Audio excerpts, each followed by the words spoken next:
करता हूं फिजिक्स वाला के फाउंडर सीईओ अलख पांडे जी को मैं मंच पर आमंत्रित करता हूं। अलख पांडे जी कौन है और इनकी कंपनी कैसे स्टार्टअप के लिए काम कर रही है, उसे समझिए सेवी के जरिए। हेलो बच्चों, हम लोग साल 2016 में एक छोटे से कमरे, व्हाइट बोर्ड और एक कैमरा से शुरुआत हुई एक सपने की, जब अलख पांडे ने अपने YouTube चैनल फिजिक्स वाला की शुरुआत की।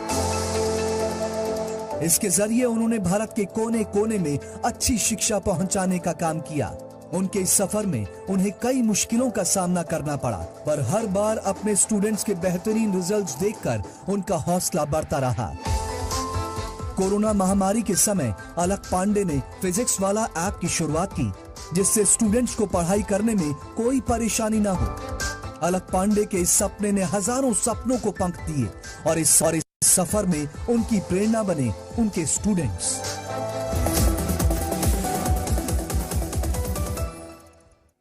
तो अलख पांडे जी को मैं आमंत्रित करना चाहूंगी, कुछ देर में हमसे जुड़ेंगे और बता दें हमारे इस पैनल को मॉडरेट करेंगे मेरी सहयोगी Shalini Kapoor Tiwari. Shalini, over to you.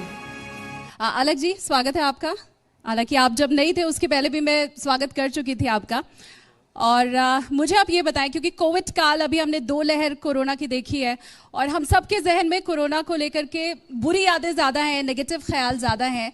लेकिन अगर स्टार्टअप्स की हम बात करें, ऑनलाइन एजुकेशन की अगर हम बात करें, तो मेरे ख्याल से कोविड में दिन दूनी रात चौगुनी तरक्की अगर किसी ने की है तो वो ऑनलाइन एजुकेशन ने की है। शायद 2 साल पहले तक हम सोच भी नहीं पा रहे थे कि गांवों तक में जो बच्चे हैं वो ऑनलाइन पढ़ाई कर पाएंगे। अच्छा, सवाल मैं आपसे पूछूं उसके पहले मैं एक छोटा सा डेटा या जो व्यूवर्स मेरे साथ मौजूद हैं उनके साथ शेयर करती हूं।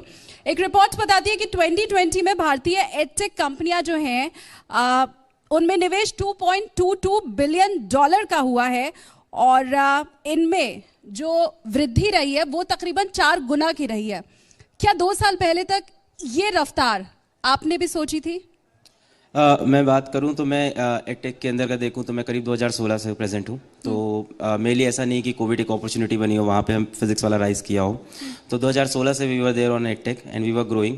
हाँ, ऑफ कोर्स मैं मानता हूं कि 16 से लेके 20 की ग्रोथ और ये पिछले 1 साल की ग्रोथ में डिफरेंस है। 2 टाइम्स का होगा। मैं 4 गुना हमारे स्टार्टअप पे नहीं हो रहा। हमारा स्टार्टअप वैसे 1 साल पुराना ही है। लास्ट ईयर में 2020 में ही हमने अपना प्लेटफॉर्म लॉन्च किया और वहाँ पे फिर हमने पढ़ाना स्टार्ट किया और हम लोग वहाँ पे सारे कोर्सेज चलाते हैं। हाँ, आपकी बात सही है। कोविड में ऑफ कोर्स ओवरऑल एक रेवोल्यूशन आया है और बच्चों के अंदर अब एक्सेप्टेंस भी आने लगा है ऑनलाइन का। कोविड के पहले लोग ऑनलाइन को लेकर इतना एक्सेप्ट नहीं कर रहे थे कि ऑनलाइन एजुकेशन से एक्चुअली क्या IIT सेलेक्ट हो सकते हैं, क्या नीट में हम डॉक्टर बन सकते हैं। बट कोविड ने दिखाया जब कोई और अपॉर्चुनिटी थी नहीं, जब कोई और ऑप्शन था ही नहीं, तो बच्चों से वहाँ से पढ़ा और बच्चों को काफ़ी सारी चीज़ें अब रियलाइज़ हुई पढ़ने के बाद। लाइक उनको कोचिंग तक जाने का जो उनका ट्रैवल था वो पैसा बच रहा है। रोज़ के आप 100 रुपये वो मान लो आने जाने, और वो चीज़ आप कैलकुलेट करो 10 महीने के, वो पूरा पैसा उनका पूरा सेव हो गया। दूसरी चीज़ ये है कि ऑफलाइन में वो एक बार पढ़ के आता है तो उस क्लास को दोबारा नहीं देख सकता। ऑनलाइन में उस क्लास को कितनी बार देख सकता है। तीसरी चीज़ ये है, ऑनलाइन की जो क्लास है उसकी स्पीड को वो कंट्रोल कर सकता है, कितनी तेज़ देखें कितनी धीमे। क्लास स्किप कर सकता है कि यहाँ ठीक है, ये मेरा पार्ट मेरे को आता है तो इसको छोड़ के मैं आगे बढ़ जाता हूँ। तो ऐसे बहुत से फीचर्स हैं जो ऑनलाइन में उसको मिलते हैं। अपने घर बैठे पढ़ सकता है, अपने टाइम के हिसाब से पढ़ सकता है। ये चीज़ें पहले उसको पता थी बट इस बार उसको फोर्स किया गया ये करने को। अब एक बार वो इस एनवायरनमेंट में रह के आया है, अब उसके लिए मुश्किल है वापस इस एनवायरनमेंट से बाहर जाना। सो ऑफकोर्स हाँ, ऑनलाइन एजुकेशन को इससे काफ़ी बढ़िया फ़ायदा हुआ है। हाँ, अगर आप पूछ रहे हो कि एक्सपेक्टेड था, तो हम लोग क्योंकि यहाँ पे पुराने थे, तो हम लोग जब 2016-17 में थे तो हम लोग लगता था कि ये जो फेज़ अभी आ गया ये शायद 5 साल बाद आता। हाँ, कोविड ने इसको एक्सेलरेट किया और काफ़ी जल्दी आया। बट वी नो, मतलब the new age education, the new age technology education, it has to be there. वो कोविड की वजह से थोड़ा पहले आ गया, अदरवाइज 5 साल बाद तो ये होना ही होना था। अच्छा गौरव जी, मैं आपके पास आऊँ इसके पहले अलख आपसे एक सवाल मेरा और है कि ऑनलाइन एजुकेशन में तो कोई डर नहीं होता ना जब हम ऑफलाइन पढ़ाई कर रहे होते हैं, क्योंकि हम सबका ये एक्सपीरियंस है, कुछ टीचर्स का डर रहता है या बाध्यता रहती है कुछ चीज़ों की। तो क्या पेरेंट्स के अंदर भी वो एक्सेप्टेंस आया है ऑनलाइन एजुकेशन को लेके? मतलब क्या ये मजबूरी है या वाकई अडॉप्ट कर रहे हैं लोग? देखिए, इसमें बहुत ही डिफरेंट तरह के ओपिनियंस आएंगे कि अडॉप्ट कर रहे हैं या एक मजबूरी है इसके ऊपर। अगर मैं बात करूं फिजिक्स वाला की PW की, तो हम लोग पहली बार इंडिया में हम लोग ने ऐसा किया कि IIT की तैयारी हम लोग 3000 रुपीज़ में लेके आए। तो अब जिनकी ये मजबूरी थी की तैयारी नहीं कर सकते थे। मतलब जैसे यहाँ पे एग्जाम्पल के नाम बताना चाहूँगा, एक बच्ची है रूबी नाम की, वो ऑटो ड्राइवर की बेटी है। वो इस बार लेडी हार्डिंग में जा रही है मेडिकल कॉलेज में। तो उसके लिए तो ऑप्शन ही नहीं था ना, ये वो कभी भी कोई ऑफलाइन की बड़ी फीस दे ही नहीं सकती थी। तो इस तरह के चेंजेस भी आए हैं। कश्मीर से मोहसिन है, मोहसिन इस बार गवर्नमेंट मेडिकल कॉलेज में जा रहा है। नटवर सिंह अपने गांव का पहला डॉक्टर बनने वाला है। तो ऑनलाइन की वजह से ये चीज़ें आई हैं। एक तो होता है पेड प्लेटफॉर्म, एक होते हैं ओपन प्लेटफॉर्म भी है। तो हाँ, आप कह रहे हैं कि पेरेंट्स के लिए मजबूरी है कि चॉइस है, तो बहुत ही ओपिनियन अलग अलग जगह के लिए डिपेंड करेगा। अभी तक क्या था कि education was limited to a small group of people, है ना, only the rich can afford it. But भी ऑनलाइन ने क्या है किया है, स्पेस को बड़ा कर दिया है। अब दुनिया का कोई बच्चा ये नहीं कह सकता कि मेरा सिलेक्शन रुक जाएगा या मैं आईआईटी या नीट में क्वालिफाई नहीं कर पाऊंगा, किसी भी कॉम्पिटेटिव एग्जाम में मैं क्वालिफाई नहीं कर पाऊंगा क्योंकि मुझे क्वालिटी एजुकेशन नहीं मिली, क्योंकि मेरे माँ बाप के पास पैसे नहीं है। ऑनलाइन ने ये चीज़ कर दी है कि अब आप हर बच्चा सेलेक्ट हो सकता है। और ये वही राइज है जिसकी हम बात कर रहे हैं, और जो एग्जाम्पल आपने दिया ये वही राइज है। अलग जी, मुझे आप ये बताएं कि इसके पहले भी चर्चा हो रही थी कि भारत तो वो देश है जहाँ हर 4 कदम पर भाषा बदल जाती है। तो ऐसे में अगर ऑनलाइन एजुकेशन की मैं बात करूँ, कितना हम रीजनल लैंग्वेजेस के करीब पहुंच पाए हैं ऑनलाइन एजुकेशन में, कितना दूर है उससे, और क्या लगता है कि कब तक उस जगह तक हम पहुंच पाएंगे कि रीजनल लैंग्वेज में भी बच्चों को ऑनलाइन एजुकेशन मिल सके? आप लोग आई गेस बंगाली में अभी काम कर रहे हैं? नहीं, हम लोग अभी प्योर इंग्लिश में काम कर रहे हैं और इसके बाद हम लोग अपने सदर्न स्टेट्स को टच करेंगे और तब उन लैंग्वेजेस को टच करेंगे। बट जो आपका क्वेश्चन है कि एक्चुअली एक चीज़ मैं क्लियर करना चाहता हूँ कि हम काम करें कोई काम करे डिफरेंस नहीं करता ना, काम हो जाए। तो जो मुझे दिखता है अभी भी रीजनल लैंग्वेज में प्लेटफॉर्म्स बन चुके हैं, कोर्सेज चल रहे हैं और बच्चे पढ़ रहे हैं। हाँ, ऑफ कोर्स अगर आप कहो कि उस क्वालिटी की चीज़ पहुंची है कि नहीं उन तक, हाँ अभी थोड़ा सा चांसेस कम है। अभी बेसिकली आप देखो तो इंग्लिश और pure Hindi, these are the major courses. थोड़ा बहुत मराठी आप कह सकते हो पॉपुलर हो गया है, कह सकते हो बंगाली कोर्सेज थोड़े पॉपुलर हो गए। इनफैक्ट ऐसा भी है कि बहुत सारे बंगाली बच्चे अभी मजबूरी में हम लोग के प्लेटफॉर्म से भी पढ़ते हैं। अभी एक बच्ची थी स्वप्नश्री समझदार करके, वो भी इस साल मेडिकल क्वालिफाई कर गई। सो उनकी मम्मी को तो आती ही नहीं थी हिंदी, और बोल रही थी कि मेरी दादी बस आपके एक्सप्रेशन देख के हंसती रहती थी वीडियो। अच्छा। और लड़की टूटा फूटा हिंदी में मेरे से बात की। तो हाँ, लैंग्वेज का भी थोड़ा प्रॉब्लम है, क्योंकि अभी ये पूरा मैं देखूँ एडटेक प्लेटफॉर्म्स या एडटेक पूरा जो अपना कहानी है ये बहुत नई है। मैं देखूँ, मुझे लगता है अभी शायद ये अपने स्टार्टिंग के 10% पे होगी, अभी तो बहुत आगे जाना है। तो अभी ये रीजनल लैंग्वेजेस के अंदर घुसना स्टार्ट हो चुका है। अगर आप पूछ रहे हैं कि हुआ है कि नहीं, हो गया है। हर रीजनल लैंग्वेजेस के कोर्सेज हैं, हर रीजनल लैंग्वेज टीचर्स पढ़ा रहे हैं। बट क्या उस क्वालिटी के टीचर्स पहुंचे हैं, क्या उस क्वालिटी का प्लेटफॉर्म बना है, तो उस पर आई डाउट इट, अभी नहीं हुआ है। We all are working on it, हम सभी लोग काम कर रहे हैं। आई थिंक अगले 3 से 4 साल के अंदर इंडिया के हर छोटे से छोटे लैंग्वेज के भी कोर्सेज चल रहे होंगे। मेरा तो इस इंडस्ट्री की अगर मैं बात करूं तो रोजगार के मामले में कितना आगे बढ़ पाए, क्योंकि हम जानते हैं कि इंडिया में टीचर्स की कमी भी है और जो वेल एजुकेटेड लोग हैं वो जॉब के लिए तरस भी रहे हैं, दोनों ही चीजें। तो रोजगार के मामले में edtech is entirely different right now. हुआ क्या कि ये एक नई चीज़ आई और नई चीज़ आई अचानक से ग्रो की।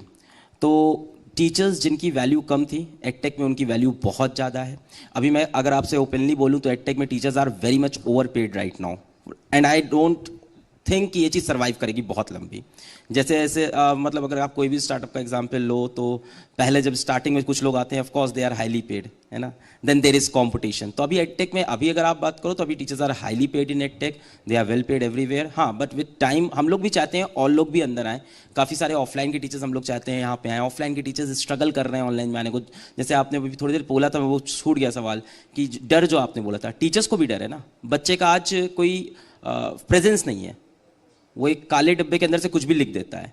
तो अभी हम लोग यहाँ ऑफलाइन के 20-20 साल एक्सपीरियंस टीचर्स आते हैं, स्टूडेंट्स स्टार्ट अब्यूजिंग देम, उनको तो उनसे बर्दाश्त नहीं होता है कैसे हो रहा है। तो हम लोग कोशिश कर रहे हैं कल्चर फैले और टीचर्स अंदर आए हमारे यहाँ। बट अगर आप पे की बात कर रहे हो तो पे में अभी मेरे को लगता है, अगर सैलरी की बात कर रहे हो, edtech is very finally paid in terms of teachers, in terms of non academics also. और इसी के साथ मुझे वो जवाब भी मिल गया कि आप जितना पहले घुसेंगे, जितना पहले प्रवेश करेंगे, उतना आपके लिए अच्छा होगा। तो देर हमेशा गलती होती है। राइट। इस पे मेरा एक पॉइंट था कि जब मैं ऑफलाइन कोचिंग पढ़ाता था एक्चुअली, पहले तो हम लोग सब ऑफलाइन, सब टीचर्स सारे, मैं खुद भी एक फिजिक्स टीचर हूँ बेसिकली, तो और फिर ये यहाँ पे आया। तो मैं ऑफलाइन कोचिंग जब पढ़ा रहा था 2013-14 में, तो तब मुझे लगता था व्हाट्स नेक्स्ट, अगली बड़ी चीज़ क्या होने वाली है। तो उस टाइम यूट्यूब पे कोई पढ़ा नहीं रहा था, 2-3 लोग पढ़ाते होंगे, कोई ऐसे पूरा कोर्स नहीं पढ़ा, क्योंकि फ्री पढ़ाना पड़ता है ना, पैसे नहीं मिलते वहाँ पे। उस टाइम तो यूट्यूब से पैसे ऐसे कुछ पता नहीं था। मैंने पढ़ाने स्टार्ट किया, मुझे लगा ये नेक्स्ट बिग थिंग है। 3-4 साल हुए, मेरा प्लेटफॉर्म बहुत ही बड़ा हो गया। हम लोग का फिजिक्स वाला, हम लोग 6 मिलियन सब्सक्राइबर्स के आसपास है, और डिफरेंट हम लोग के चैनल्स हैं बहुत सारे अलग अलग, मतलब बहुत सी चीज़ें चल रही है, अलग अलग कोर्सेज हैं। जब ये सैचुरेशन पे आ रहा था तब मुझे लगा व्हाट नेक्स्ट, तब मुझे समझ में आया कि अब प्लेटफॉर्म है, कि एक प्लेटफॉर्म हो, एक ऐप हो, एक वेबसाइट हो। तो हमने अपना ऐप लॉन्च कर दिया, हम लोग के 3.5 मिलियन ऐप डाउनलोड हो गए, 7 लाख बच्चे ऐप से हम लोग के पढ़ रहे हैं, हर बच्चा 1.5 घंटा एक्सपेंड करता है। बट इस पॉइंट पे भी आके मुझको आज भी लगता है व्हाट नेक्स्ट, और मुझे आज भी डर है कि व्हाट नेक्स्ट मैंने नहीं ढूंढा तो कोई तो ढूंढेगा। So we keep working on it. तो इसीलिए हम लोग ने फिर एक हाइब्रिड लॉन्च किया, mix of, I don't know आपने सुना है कि नहीं, अभी ऑनलाइन से आगे कहानी निकल चुकी है, अब हाइब्रिड आ गया है, mixture of offline and online. तो उसमें हम लोग ने पाठशाला लॉन्च की कई शहर में। तो ये हम लोग का नया इनिशिएटिव, आई डोंट नो कि क्या इसका रिस्पॉन्स, अभी तो अच्छा है, आगे पता नहीं। So yes, we should look for what next, what next, what next, वरना कोई तो ढूंढेगा। अच्छा, मुझे अलग जी आप ये बताएं, क्योंकि ऑनलाइन एजुकेशन में क्या पढ़ाई को इंटरेस्टिंग बनाना ज़्यादा ज़रूरी होता है? मतलब क्लासरूम में तो चलो ठीक है, टीचर बोरिंग भी पढ़ा रहा है, स्माइल नहीं भी कर रहा है, बट बैठना है, मजबूरी है। ऑनलाइन एजुकेशन में क्या टीचर की पर्सनैलिटी, या वो कितना इंटरेस्टिंग पढ़ा रहा है, या कलर्स कितने ज़्यादा स्क्रीन पे हैं, इनकी इंपॉर्टेंस भी होती है? बिल्कुल होती है। जब भी मतलब हम लोग ने स्टार्ट किया था, मैं अकेले फिजिक्स पढ़ाता था, अभी हम लोग क्या 300 टीचर्स हैं। तो जैसे जैसे टीचर्स आते थे, मेरी हमेशा उनके साथ एक मीटिंग होती थी before they go into the classes, online classes. तो मैं उन्हें यही चीज़ें समझाता था कि जब तक आप ऑफलाइन में थे तो आपने 60 लोग की भीड़ को क्या पढ़ाया एक दिन, वो 60 लोग को पता है, ठीक है, और आप उनके साथ लगातार कम्युनिकेट कर रहे हो कि तुम्हारा क्या है, तुम्हारा क्या, आप उनसे पूछ सकते हो, तुमको समझ में आया, तुमको समझ में आया, वो दिख रहा है, उसकी शक्ल दिख रही है, वो इधर उधर देख तो रहा है, सब पता चल रहा है आपको। तो आप कनेक्टेड थे और आपने 60 ही लोग को पढ़ाया। तो सपोज आपने कोई मिस्टेक भी की तो वो 60 लोग को पता है, अगले दिन आके करेक्ट कर ले जाओगे आप। ऑनलाइन में ऐसा नहीं है। ऑनलाइन में ऐसा हो सकता है कि आपकी क्लास पता नहीं कितने लोग देख रहे हो, 1 to many का सिस्टम तो है ही यहाँ पे। अब यहाँ पे अगर आपने एक बार मिस्टेक की तो वीडियो रिकॉर्ड हो चुका है, और वीडियो रिकॉर्ड होकर पूरे इंटरनेट पे फैल जाएगा। आपको ही पता है कोई क्लिप बनती है तो रुक नहीं सकती है, कितना भी आप उसको सिक्योर कर लो, और वो क्लिप एक बार फैलना स्टार्ट की, देन यू आर गॉन, आपका टीचिंग करियर इज गॉन। मतलब आप कितने बड़े टीचर हो गए, आपने वो मिस्टेक की एक बार, वो पूरे जमाने में फैल जाएगी। सो आपको अपने हर लेक्चर को अपनी जिंदगी का पहला लेक्चर देखना है, डेमो लेक्चर। मैं अपने टीचर से बोलता हूं, आपका हर लेक्चर आपका डेमो लेक्चर होने वाला है। जो आपने बात की इंगेजमेंट की, हाँ ऑफ कोर्स इंगेजमेंट बढ़ाना पड़ता है यहाँ पे। क्यों बढ़ाना पड़ता है? क्योंकि बच्चा सामने नहीं बैठा है, बच्चा दूर बैठा हुआ है, और बच्चे के पास यहाँ पे ऑप्शंस ज़्यादा हैं। ऑफलाइन में क्या था, वो अपने घर की पास को कोचिंग में ही जा सकता था, या वो 5 किलोमीटर दूर जाएगा, 10 किलोमीटर दूर जाएगा। अब पापा के पास पैसा होगा तो कोटा पहुंच जाएगा। ऑनलाइन में तो क्या है, बस वो मोबाइल में 2 सेंटीमीटर की दूरी पे दूसरा ऐप चला जाएगा, वो 2 सेंटीमीटर दूरी पे दूसरे चैनल पे चला जाएगा वो। तो उसमें ऑप्शन है, अच्छा है, मैं तो कहता हूँ बच्चों के लिए बहुत ही अच्छा है, और टीचर्स के लिए अच्छा है। हम लोग को पुश करना पड़ रहा है खुद को। ऑफ कोर्स हम लोग क्लास को इंटरटेनिंग बनाना चाहिए, मैं तो बिल्कुल मानता हूँ। कई लोग कहते हैं कि क्लास में ऐसी मजाक करना गलत है, बिल्कुल गलत नहीं है। अगर टीचिंग में फन नहीं है और बच्चे को पढ़ाई में फन नहीं आएगा तो ऑफ कोर्स उसको पढ़ाना नहीं पड़ेगा, वो तो जाहिर सी बात है। बहुत ही बड़े एक साइंटिस्ट हैं वॉल्टर लुइन सर, वो बोलते हैं कि अगर आपको फिजिक्स बोरिंग लग रही है तो आपका फिजिक्स टीचर क्रिमिनल है। तो जाहिर सी बात है कि हाँ ऑफ कोर्स फन होना चाहिए, और फन बनाया है ऑनलाइन ने, और रिजल्ट्स भी ऑनलाइन प्रोड्यूस कर रहा है। तो I think it's going in the right direction.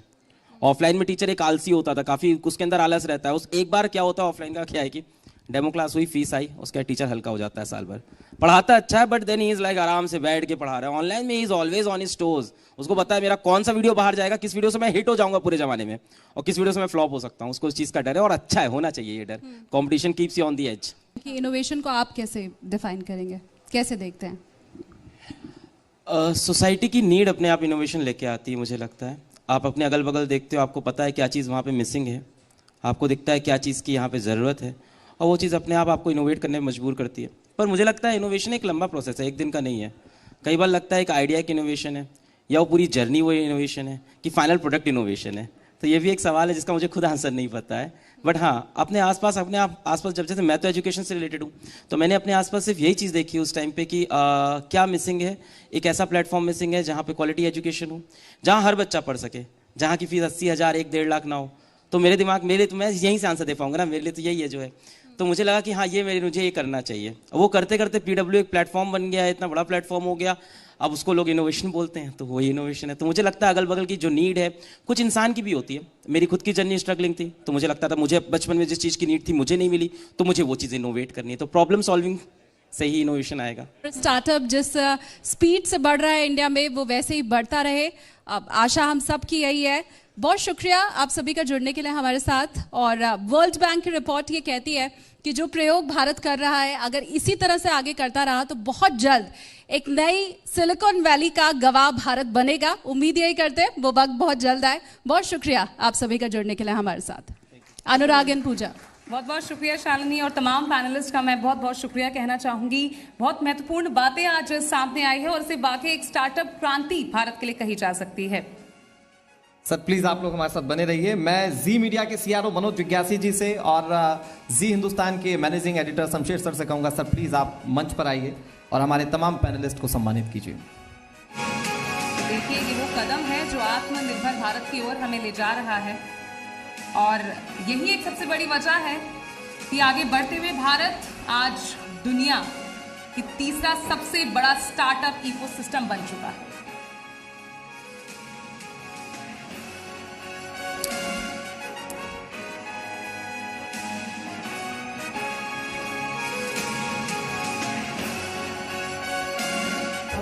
बहुत बहुत हाँ हाँ बहुत अच्छा काम।